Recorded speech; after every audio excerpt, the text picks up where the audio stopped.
Hey, this is Anthony with Puffin Mechanical. Just here doing a heat pump to 90% conversion. Customer had originally a heat pump system.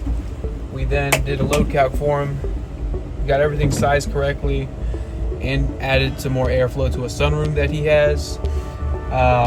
So now, instead of him using heat pump heat, he is now using gas or natural gas heat, where he had a gas line ran, and now it's actually burning at a high efficiency rate where it's condensing the fossil gas that is being used.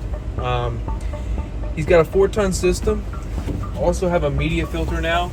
So we got rid of all the filters in the house, so that way we're able to have one central whole house media filter that no longer needs to be changed like every other month. All he's got to do is just pop the door off, and then every 6 months, as you can see is labeled here, this filter, if I can just grab it, will get changed out just like this. And then a new one will get placed right back in.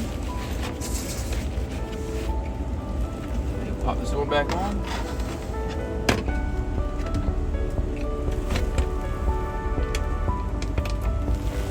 Like that.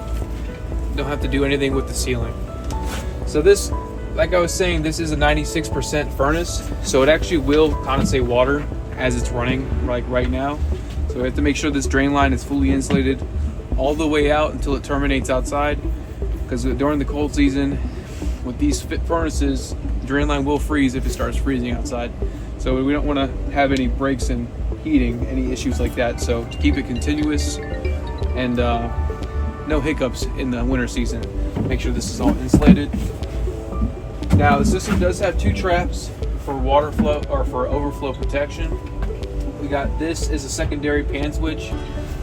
Essentially, if water fails on this first primary switch, which I'll get to, and it starts filling up in this pan, there is a emergency drain pan or emergency drain line that will drain out. But let's say it gets clogged for whatever reason and it's starting to overflow, this switch here will trip and then turn the system off, preventing it from continuing to run and produce more water. Now this is the primary here, the easy trap that we have installed so in the summertime when his AC is running, it will condensate water here. If it were to back up in that drain line again, it'll turn the system off, turn the thermostat off, so that way the customer knows something's going on downstairs. Not gonna have to worry about running into any water coming from the ceiling. So we did upsize the line set to accommodate for the newly sized system. Went from a 3.5 ton to 4 ton to accommodate for that sunroom. All new ductwork, enlarged his return line on the back. We want to make sure that he has adequate air to the system. So we got a 16-inch line, a 12-inch line, an 8-inch line, which we did cut in a brand new 8-inch return line. Also just trying to make sure the system has ample air, so that way we're not running into any problems with static pressure.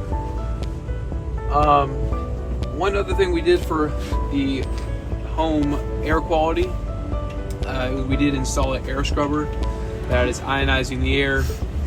It's making dust particles essentially bigger, allowing this media filter to actually do a better job than it already is. Got everything strapped up off the floor. If you look over here, you can see that you can actually get to the system without having to walk over anything in your way. Previously they had flex lines all over, but now we're nice and high and off the ground. Make sure we have nice gradual curves so we're not hindering any airflow. Really just kind of polish this entire system, make sure that every room is getting exactly what it needs. So this is it. This is the brand new furnace. The light right here on this air scrubber is telling you that it's on. That's a sure way to know that it's actually working. But every 2 years, the ball will need to be replaced. It will lose effectiveness over 2 years. To swap that out, it's super simple.